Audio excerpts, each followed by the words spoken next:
Hi guys, मेरा नाम है उमंग पटेल एंड आज हम बात करने वाले हैं इन दो लोगों से कि कनाडा में स्टूडेंट लाइफ उनकी कैसी रही।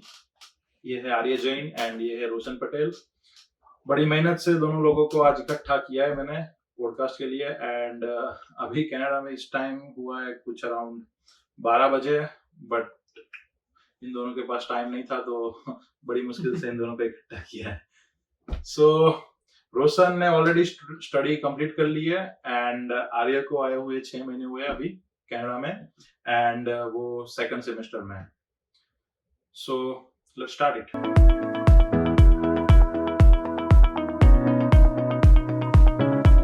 सो पहले बात करते हैं कनाडा में आने से पहले क्या क्या प्रिपरेशन होती है। उसमें आती है IELTS, फिर आता है एडमिशन प्रोसेस क्या होती है एंड कैसी रही पर्टिकुलरली, एंड वीजा प्रोसेस कैसी रही उसके बारे में बात करेंगे। तो चलिए IELTS में पूछते हैं। आई थिंक दोनों ने IELTS ही दी होगी। या सो तुम्हारा IELTS कैसे रहा आर्य भाई? अच्छा रहा था, एक्सपेक्ट किया था उससे अच्छा किया था। वैसे तो पहली बार दी थी तो हमने तो ऑनलाइन दी थी, कोविड का आया तो ऑनलाइन ऑफलाइन दो ऑप्शन थे। तो खाली जिसमें आई थिंक ऑनलाइन में खाली स्पीकिंग ऑफलाइन होता है, बाकी सब ऑनलाइन होता है। तो टाइपिंग भी कंप्यूटर में कुछ चला। सो तुमने बेसिकली ऑनलाइन चूज किया? हाँ, तो इजी पड़ता है क्योंकि खुद ही जाके सब लिख दो, डेट वेट कितनी में मतलब नहीं आती है और रिजल्ट जल्दी आता है उसमें। एंड आई थिंक ऑनलाइन आपको डेट भी अवेलेबल ज्यादा होती है, और रिजल्ट भी जल्दी आता है। रिजल्ट भी जल्दी आता है, बट एक प्रॉब्लम आती होगी जो कंप्यूटर में टाइप करना होता है।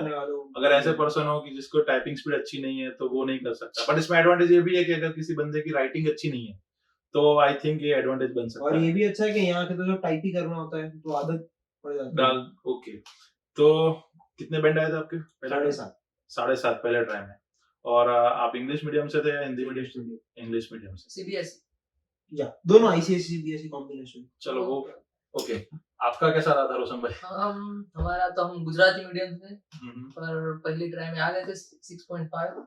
गुजराती मीडियम के मतलब बेसिकली जब आप स्टेट में बोर्ड में जब आप पढ़ते हो तो आपको थोड़ा तकलीफ होती है कभी कभी, क्योंकि आप जैसे कि हम गुजराती में पढ़े, मैं भी पर्टिकुलरली, तो कभी कभी तकलीफ आती है। तो कोचिंग कैसा रहा था? कोचिंग अच्छा था, सब अच्छा था, भगवान की कृपा से आ गए पहली बार। बाकी थोड़ा कठिन तो था, थोड़ा कठिन था, थोड़ा स्पीकिंग में मेरा को थोड़ा डाउट था, पर अच्छा आ गया। अभी क्या कर सकते हैं, आ गया। जो होने को कौन डाल सकता है। अच्छी बात है। तो कितना टाइम लगा था आपको प्रिपरेशन के लिए? प्रिपरेशन में मैं जब मेरे इंजीनियरिंग के लास्ट ईयर में था, लास्ट सेमेस्टर में, तब मैंने IELTS की कोचिंग स्टार्ट की थी और खत्म मेरा जब इंजीनियरिंग खत्म हुआ तब मैंने IELTS की एग्जाम दे दी। ओके, तो आपने तकरीबन आई कैन से 6 मंथ हुए थे। तो आपने ऑलरेडी इंजीनियरिंग कर चुके थे, फिर आप आए हो यहाँ पे? मैंने इंजीनियरिंग की है BE in information technology IT में। Okay, bachelor of engineering, right? या एंड आपने क्या स्टडी किया? 12th और उसके बाद CA। तो आप तो आर्य भाई है आफ्टर 12th एंड ये है आफ्टर बैचलर। सो एज में भी काफी डिफरेंस है जब वो कनाडा में पहली बार आए। और आपका कितना टाइम लगा था प्रिपरेशन में IELTS की? 12 दिन। अच्छा कॉन्फिडेंस। ओके, तो फिर IELTS के बैंड आ गए, फिर चलो खुशी की तो बात थी। मोस्टली लोग ये मानते हैं कि IELTS के बाद मोस्टली हो ही जाता है, क्योंकि कुछ बंदों के लिए IELTS में बैंड लेना एक बड़ी बात होती है। बहुत लोगों को ऐसा होता है अभी IELTS दे दी तो अभी एग्जाम में पास हो गए, सब हो गया। उनको ये नहीं पता इसके बाद तो गेम चालू होती है। हाँ, वही फर्स्ट स्टेप था। वही बेसिकली मेरा क्वेश्चन था कि उसके बाद जब आप एडमिशन के लिए अप्लाई करने बैठे तो आपने करीबन कितनी कॉलेज में अप्लाई किया? मैंने 4 जगह अप्लाई किया था। कॉलेज की यूनिवर्सिटी? दोनों जगह। ओके। एक सेनेका में अप्लाई किया था, मतलब मैंने टोरंटो वैंकूवर दोनों जगह अप्लाई किया था। सेनेका हो गया, मैं अभी जो यूनिवर्सिटी है मैंने सेनेका में अप्लाई किया था, सेनेस्टियल करके वहां अप्लाई किया था। सेनेका में मेरे को अप्रूवल मिला था, बट अगले डिफरेंट मई में मिला था, मेरे को जैन में चाहिए था। एंड कौन से कोर्स में आपने अप्लाई किया था? Bachelors of commerce with co-op जो आता है विद को-ऑप का। हाँ, ओके। तो वो था। फिर सेमेस्टियल में नॉर्मल बैचलर्स था, बैचलर्स नहीं था, आई थिंक डिप्लोमा था, उसके बाद बैचलर्स में ट्रांसफर था। बट वो तो फिर कॉलेज थोड़ी ऊपर नहीं, बेटर ऑप्शन था, तो फिर हमने बेटर ऑप्शन चूज किया। एंड टोरंटो में तो सारे इंडियंस है वैसे तो, ब्रिटिश कोलंबिया इज थोड़ा नॉट अनडिस्कवर्ड है थोड़ा। ओके, सो तेरा पर्टिकुलर यही था कि तू आएगा तो वैंकूवर ही आएगा, मतलब तेरा प्रेफरेंस फर्स्ट वैंकूवर था? ताकि ये सब ब्रिटिश कोलंबिया बहुत सुना है, British Columbia is beautiful, number plate पे भी लिखा है ब्यूटीफुल ब्रिटिश कोलंबिया। हाँ, तो वो तो यहाँ पे आने के बाद पता चला ना इंडिया में तो है ना। ब्रिटिश कोलंबिया ब्यूटीफुल ऐसा बहुत सुना था हमने। ओके, तो आपका कैसा रहा था रोशन भाई? हमारा थोड़ा कोविड के चक्कर में थोड़ा मुश्किल था, पर हो गया ना। तो पहले मैंने अप्लाई किया था बहुत सारे तो नहीं, पर 3-4 यूनिवर्सिटी में मैंने अप्लाई किया था, पर उनमें से 2 जगह से रिप्लाई नहीं आया था। ओके, एक जगह से आया, ये जहाँ मैंने एडमिशन लिया एनआईटी में।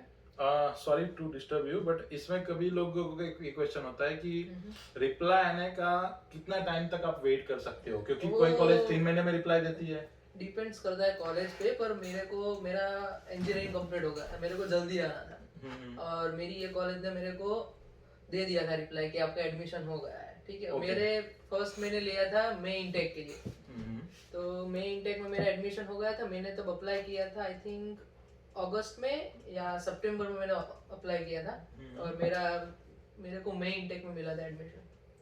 तो मेरा एडमिशन हो गया, वो सब प्रोसेस हो गई, तब इवन मेरा वीज़ा भी आ गया था। वीज़ा भी बहुत स्मूथली हो गया। मेरा एक क्वेश्चन निकलता है इसमें से कि कौन सी फील्ड में आप अभी, मतलब कौन सी फील्ड में आपने मास्टर्स किया? मैंने मास्टर्स किया साइबर सिक्योरिटी में। ओके, एंड जहाँ तक मुझे पता है कि मास्टर्स होता है और एक होता है कि डिप्लोमा भी होता है आफ्टर बैचलर्स, क्या बोलते हैं उस PG diploma, PG post graduation diploma बोलते हैं। तो आपके ऑप्शन में था वो भी? मेरे ऑप्शन में था, मैंने अप्लाई किया था एज अ बैकअप, मैंने लैम्पटन कॉलेज में किया था अप्लाई। तो मेरा कोर्स था आई थिंक क्लाउड कंप्यूटिंग में मेरे को एडमिशन भी मिल गया था, लेकिन वो पीजी डिप्लोमा था और ये मास्टर्स था, तो मैंने मास्टर्स को चूज किया।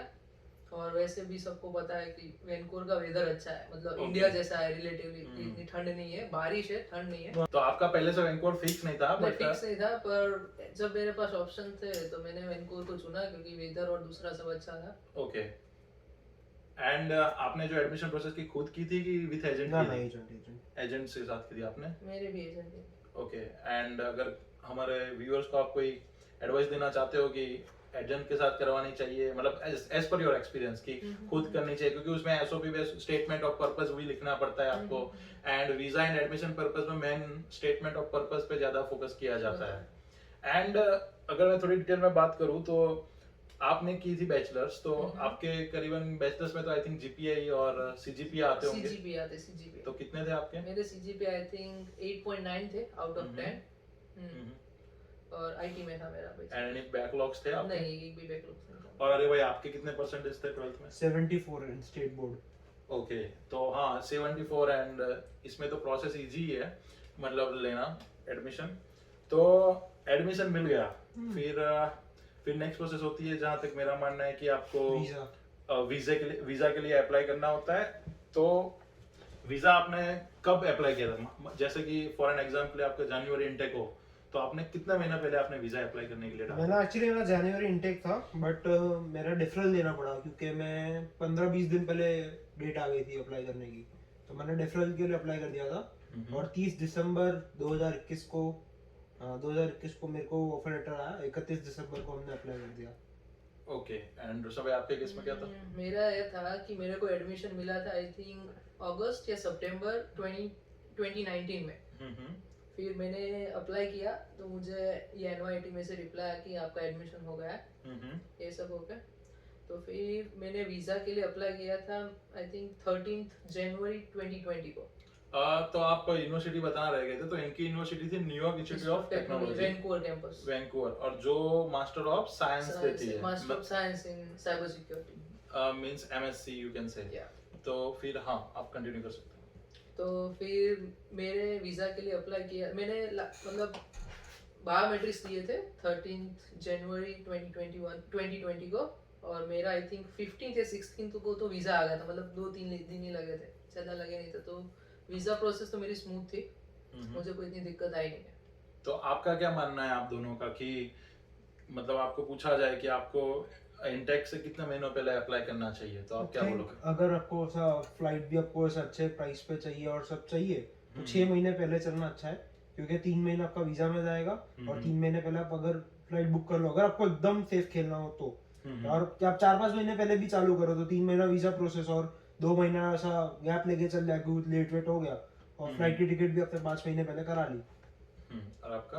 मेरा मानना है कि ये डिपेंड करता है यूनिवर्सिटी और कॉलेज पर भी। ओके, क्यों? क्योंकि कई यूनिवर्सिटी बहुत पॉपुलर होती है, तो मतलब आज अभी देख लो कि अभी ये चल रहा है सितंबर, तो अगर आपको कई यूनिवर्सिटी में अभी आपको अप्लाई कर तो आपको जनवरी भी नहीं मिलेगा, मई इनटेक भी नहीं मिलेगा, नेक्स्ट सितंबर को मिलेगा, यू नो। सो पीपल में बहुत फेमस है और अच्छी अच्छी यूनिवर्सिटी है, तो उसके लिए आपको जल्दी भी अप्लाई करना पड़ेगा। So it's depends on university. हाँ, वो आपकी बात सही है, बट अगर मैं आपको पूछूं कि visa particularly after admission visa, क्योंकि मोस्टली ये होता है कि आप 3 एडमिशन महीने का तो मिनिमम गैप रखना चाहिए फॉर वीजा, 3 क्योंकि महीने का, अभी उनका processing time I think 12 weeks है पर जो वेरी करता है, क्योंकि आपके केस में आपको 2 महीने 2 हाँ, दिन में पर वीजा मिल गया तब था। कोविड नहीं था, इसीलिए जल्दी आ रहे थे और मेरी फाइल एसडीएस कैटेगरी में थी, ओके, तो इसीलिए मेरे को 3 दिन में। आपकी भी एसडीएस में थी, राइट?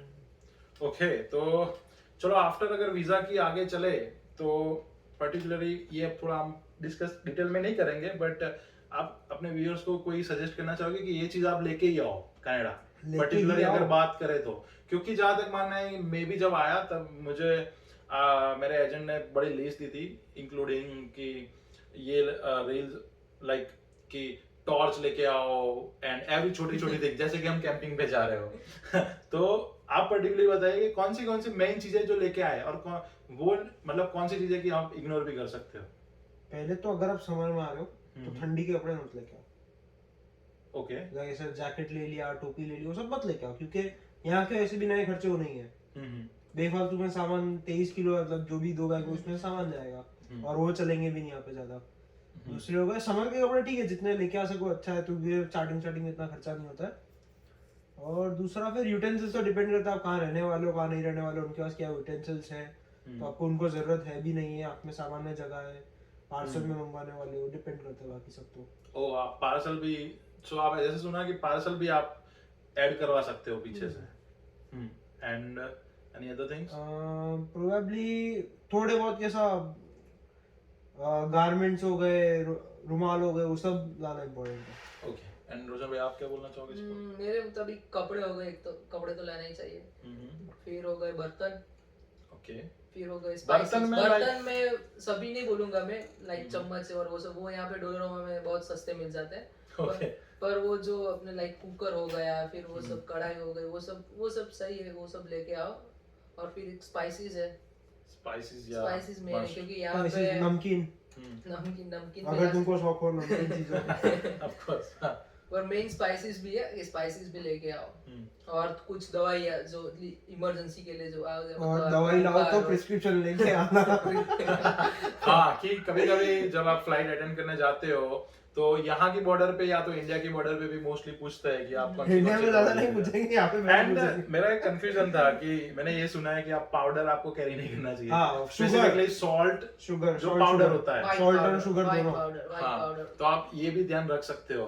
एंड अगर मेरा पर्सनली मानो तो मैं ये बोलूंगा कि आप जहाँ रहने जा रहे हो उस पर डिपेंड करता है, क्योंकि इस भाई के केस में ये था कि ये जा रहे थे खाली घर में रहने, तो उनको लिए सब, उनके लिए छोटी छोटी चीजें भी मैटर करती है, लाइक स्पून एंड एवरीथिंग, हर छोटी चीज। मैंने तो पूछ लिया था ये है, उन्होंने बोला था आओ तो बाद में मंगवा लेना, मैं तो अब तक मंगाया नहीं है वैसे, ओके, बट मैं तो ना कुकर लाया था, सिर्फ कपड़े लेके आया था। हाँ, कपड़े लेके आया था और थोड़ा बहुत ऐसा तवा लेके आया था, और बस इतना ही नॉर्मल। तवा भी आज तक मैंने यूज नहीं किया है बट लेके आया था फॉर्मेलिटी के लिए। तो आप लकी थे। हाँ। तो इस वाले केस में इसको ये फायदा हो गया कि ये ज्यादा कपड़े ला सकते हैं। जबकि रोशन आया तब मैं और रोशन साथ में आए थे, तो हमें याद है उस दिन की हमें 1-2 चीजें निकालनी भी पड़ी थी, क्योंकि वो मुझे भी निकालनी पड़ी थोड़ी, बट ठीक है। कोई तो फिर जब बैग पैक हो गई तो अब हम आ चुके हैं फ्लाइट में, तो आपकी कितनी टिकट्स पड़ी थी? क्योंकि आप हालांकि कोविड के बाद थे, राइट? 2020 पर मैंने टिकट भी 2 या 3 दिन पहले बुक की थी। जस्ट 2 और 3? 2 या 3 दिन पहले। व्हाई? क्योंकि मैं राह देख रहा था एक बार पासपोर्ट आ जाए, तो या फिर मैं कंफर्मेशन आ जाए पासपोर्ट आ जाए, क्योंकि मैं बहुत कटोकटी के दिन थे हमारे। ओके, तो हमें एक बार आ जाए तो सेफ करे प्लान, तो हमने तभी बुक की, तो हमको 1,44,000 की पड़ी थी। ओके, एंड रोशन भाई आपको? हमारा थोड़ा मतलब क्या बोले, कंफ्यूजन वाला था सब कुछ। कंफ्यूजन तो नहीं, बहुत मुश्किल से आए थे, ऐसा बोल सकते हैं हम लोग।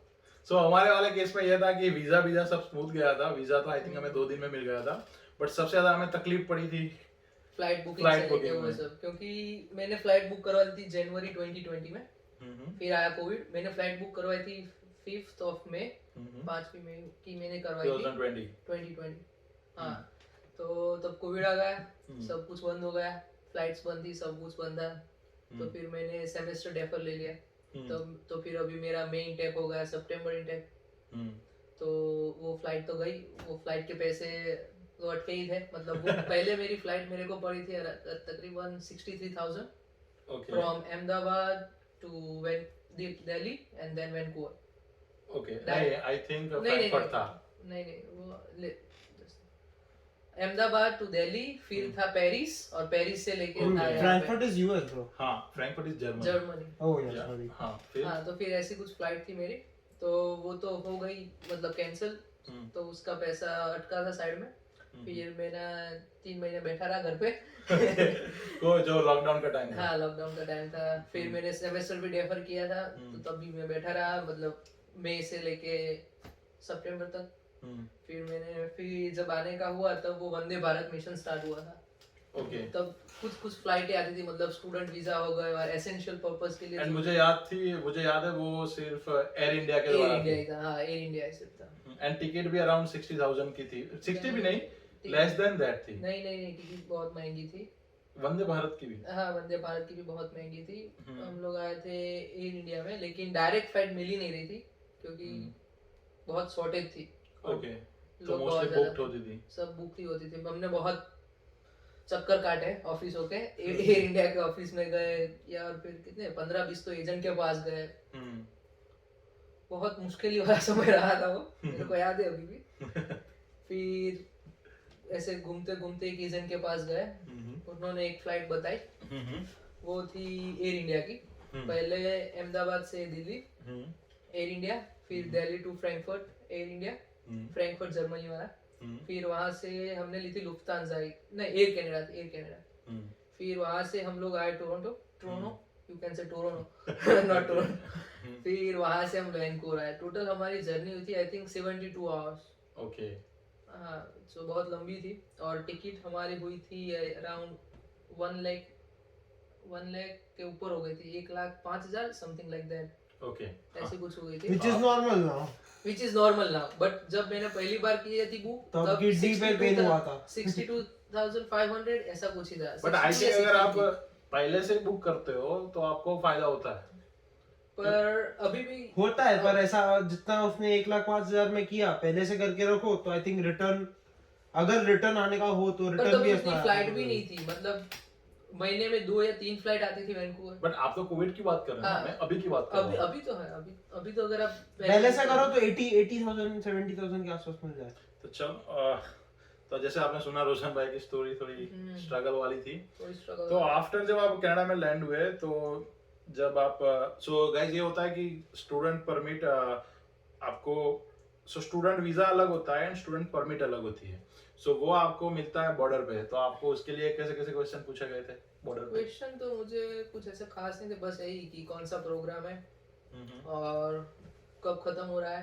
Programme means course, right? हाँ, कोर्स और कब खत्म हो रहा है। उससे पहले वो भी एक आपको रिसीट निकालनी होती है वैंकूवर एयरपोर्ट पे, उसमें इजीली निकल गया था। वो तो सब नॉर्मल है। अच्छा। हमारा इमिग्रेशन यहाँ पे नहीं हुआ था, हमको स्टडी परमिट मिली थी और वो सब हुआ था टोरंटो। हाँ, क्योंकि आपकी फ्लाइट पहले टोरंटो थी, देन टोरंटो वैंकूवर, तो सब कुछ हमारा वहीं पे हुआ था। आपका मेरा बहुत मुश्किल में गया था एक्चुअली। वो तो रिसीट तो निकल गई, फिर वहां जाके बहुत मुश्किल हो गई। उसने पूछा student, yes of course, what do you think? Then she asked passport. Take passport. Oh, that's so easy. तो चलो, आप फिर आप आ गए कनाडा में एंड आपके टाइम पे आई थिंक क्वारंटाइन मैंडेटरी था, राइट? हाँ, हमारे टाइम पे आई थिंक 15 दिन का क्वारंटाइन मैंडेटरी था। ओके, तो कैसा रहा था क्वारंटाइन? क्वारंटाइन तो हमारा कुछ नहीं था, मतलब हमें और आप दोनों ही थे घर में। So guys, ये 2 BHK था एंड मतलब 2 BHK है, 2 BHK घर लिया था। मतलब हमारे एक फ्रेंड ने हेल्प की थी 2 BHK फ्रेंड लेने, वो घर लेने। तो चलो, ये क्वेश्चन भी निकला है तो पूछ लेता हूँ कि आपने जब इंडिया छोड़ा तो आपका डेस्टिनेशन था ऑलरेडी डिसाइडेड कि आप कोई पर्टिकुलर घर में रहने जा रहे थे कि आप यहाँ पे आके कहीं होटल पे रह के घर ढूंढने वाले थे, तो आपके टाइम पे क्या था? तो इसमें है क्या कि मेरे पापा के दोस्त थे और उनका लड़का वो ऑलरेडी यहीं पे था, तो उन्होंने मेरी हेल्प की थी अच्छी खासी। उन्होंने ये घर जो हम यहाँ पे रहते हैं वो सब बुक करके रखा था उन्होंने। उनकी वो मेहरबानी रही थी हम पे। सो प्रतीक भाई अगर आप सुन रहे हो तो थैंक यू सो मच। तो अच्छे बंदे हो, उन्होंने घर ढूंढ के दिया हमको। फिर स्टार्टिंग में जब हम यहाँ पे आए तो एयरपोर्ट लेने भी आए थे। फिर हम जब तक क्वारंटाइन में थे उन्होंने खाना वाना मतलब ग्रोसरीज वो सब ला के दी थी।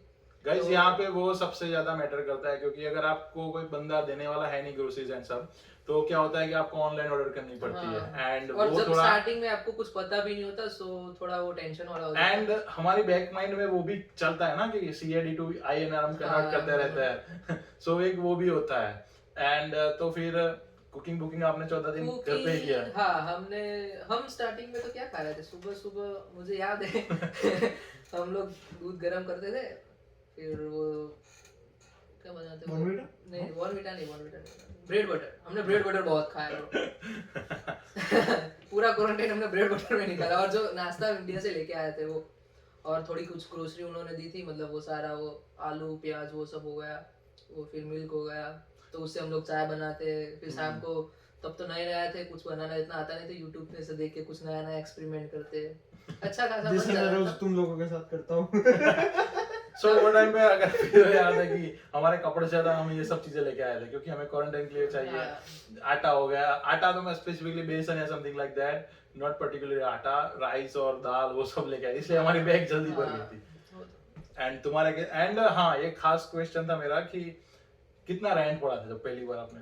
रेंट भाई महंगा है थोड़ा। जब हम आए थे तब हमारा था 1800 पर मंथ, और हमको महीने का जितना रेंट होता है उससे आधा हमको लीज भी देनी होती है। तो 1800 वो हो गए और $900 हो गए वो लीज के। सिक्योरिटी 1800 प्लस 900 सिक्योरिटी इतना हमने पहले रेंट आके दिया था।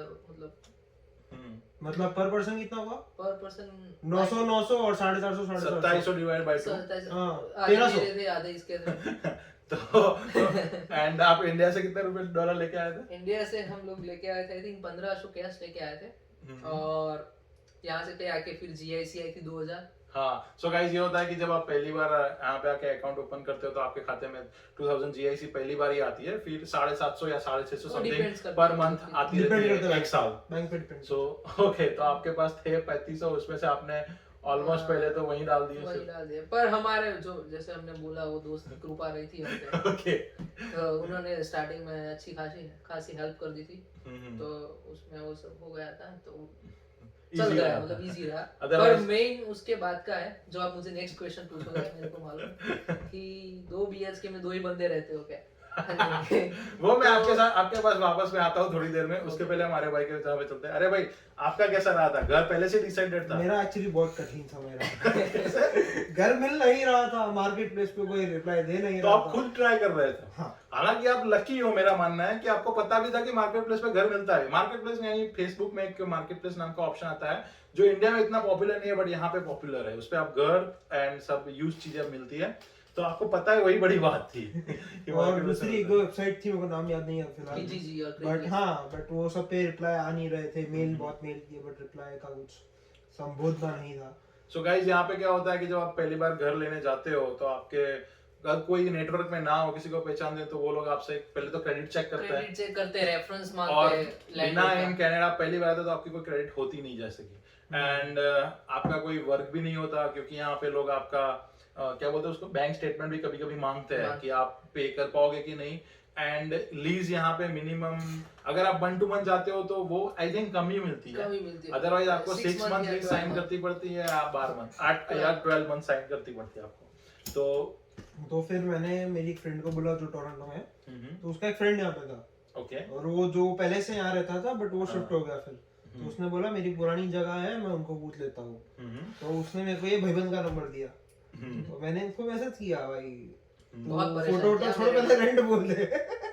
सो गाइस हम तीनों पहले से ही साथ ही रहते हैं एंड मैं और रोशन आ चुके थे एंड ये हमारे साथ एक और बंदा रहता था जो अभी हालांकि अभी हाल है नहीं वहाँ पे, बट उसके रेफरेंस से आर्य को रोशन को नंबर मिला था और वो सुखी हो गया happily ever I after. Think he is lucky because of us.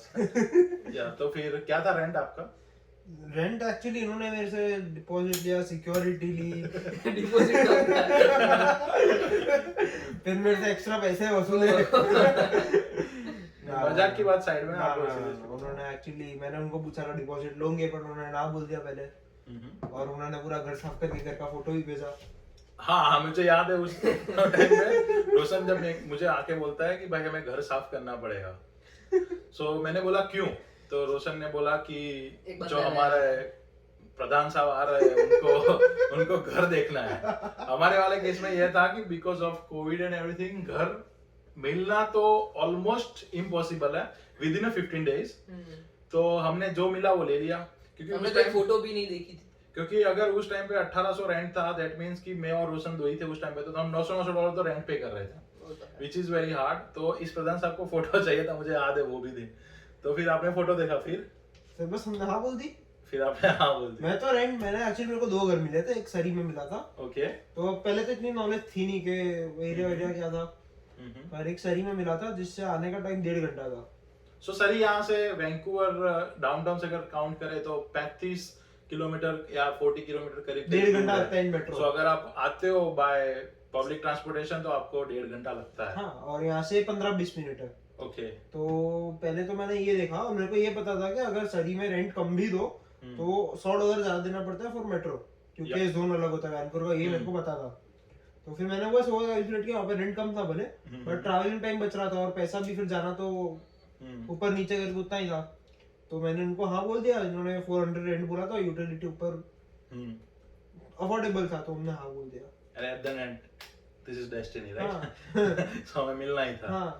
तो फिर ऐसे रहा, तो फिर चलो क्वारंटाइन हो गया, घर भी हो गया। तो इसके बाद जब आप क्वारंटाइन के 14 दिन के बाद, जो इसको मैं बनवास बोलूंगा, नहीं, वो तो बहुत अच्छे दिन थे। वो अच्छे दिन थे। वो उस टाइम पे लगता था कि अच्छे दिन नहीं है, पर अभी जब क्योंकि उस टाइम 14 दिन से सुख हुआ मेरे और रोशन के दिमाग में यही था कि भाई जॉब कैसे मिलेगी, ये काम होते हैं, 1000 काम होते हैं, सीन नंबर लेना होता है, ये काम कैसे कैसे होगा। और मोस्ट इम्पोर्टेंट घूमेंगे कब, मोस्ट इम्पोर्टेंट ये था कि $1800 रेंट था, उसमें हमें और 2 बंदे भी ढूंढने थे, 2 BHK थे, 2 BHK थे, क्योंकि जितने बंदे ज्यादा उतना रेंट डिवाइड होके कम आता था। तो लकीली हमें मिल गए थे 2 लोग, क्वारंटाइन में मिल गए थे, और वो हमारे कॉलेज से ही थे जो आ रहे थे। तो वो हम उस बात के लिए लकी थे। उस टाइम पे हमें लगा कि ये स्ट्रेसफुल दिन थे 14, बट नाउ हम जब रियलाइज करते हैं कि वो सबसे बेस्ट दिन थे 14। तो आप जब पहली बार बाहर आए तो आपका कैसा था? कुछ नहीं, पहले तो बाहर निकले तो क्या मतलब क्या बताया अभी आपको, एकदम मजा ही आ गया था। हरियाली नहीं, मजा ही आ गया था। मजा ही आ गया, क्योंकि 14 दिन से मतलब घर के बाहर नहीं निकले थे। 14 या 15 दिन थे, मुझे याद नहीं कितने थे, पर बहुत मजा आ गया था क्योंकि खुली हवा मिली टू बी ऑनेस्ट। पर अच्छा लगा, थोड़े 2 दिन तो हमने घूमे, मतलब घूमते रहे, ये तो है ही। उसके साथ आपको, क्योंकि जैसे ही बाहर गए आपको इंग्लिश बोलना पड़ेगा, वो एक्सपीरियंस कैसा था जब पहली बार हुए? वो एक्सपीरियंस मैं बोलूँगा कि थोड़ा कठिन था, क्योंकि अगर हमें किसी को कुछ पूछना है, मतलब इंडिया में तो हम इंग्लिश बोलते ही नहीं है, कहीं पे भी नहीं बोलते। यहाँ पे आकर सभी जगह इंग्लिश में बात करनी है। मतलब मान लो पहली बार मेरे के साथ इंसिडेंट ये हुआ था कि यहाँ पे बस सिस्टम कैसे काम करती है मेरे को आइडिया नहीं था। तो मेरे को किसी को पूछना था, तो मैंने सोचा कैसे पूछूं। पर पूछ लिया फिर मैंने, मतलब थोड़ी हिम्मत करके, क्योंकि मुझे आइडिया नहीं था उतना कि सिस्टम कैसे काम करती है।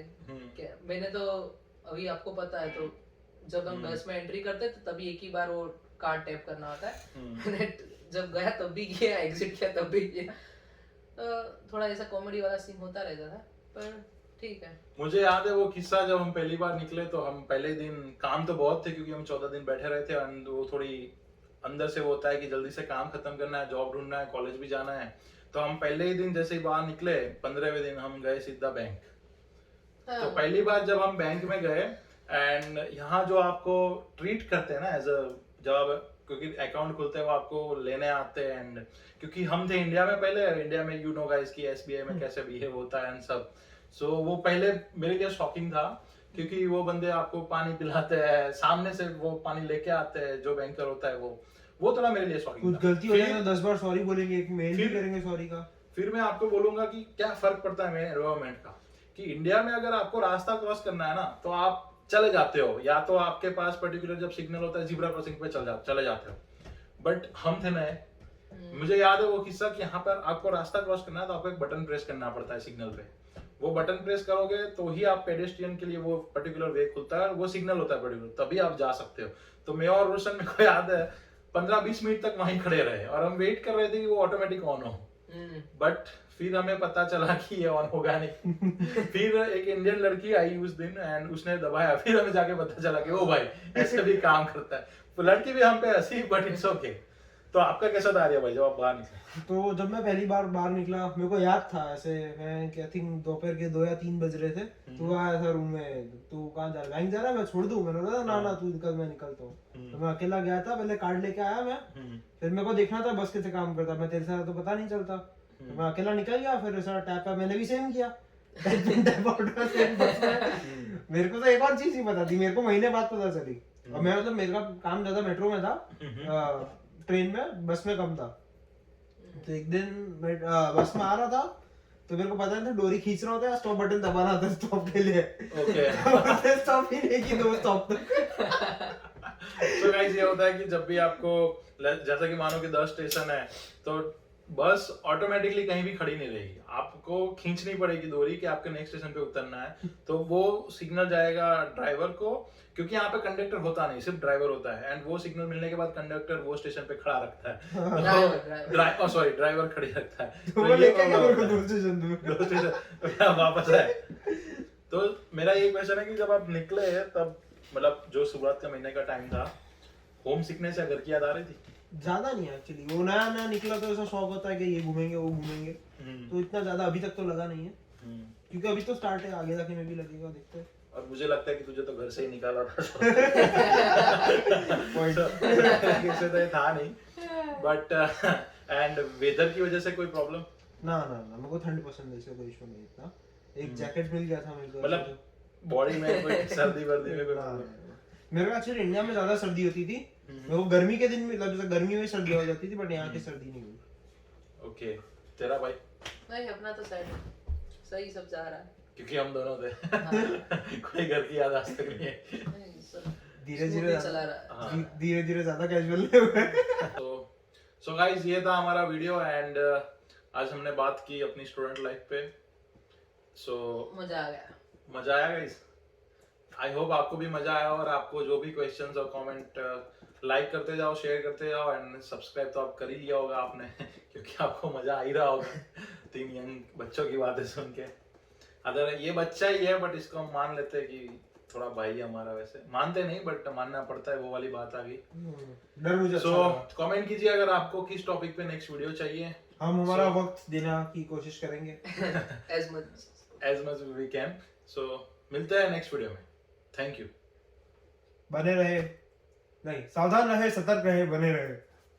जय हिंद।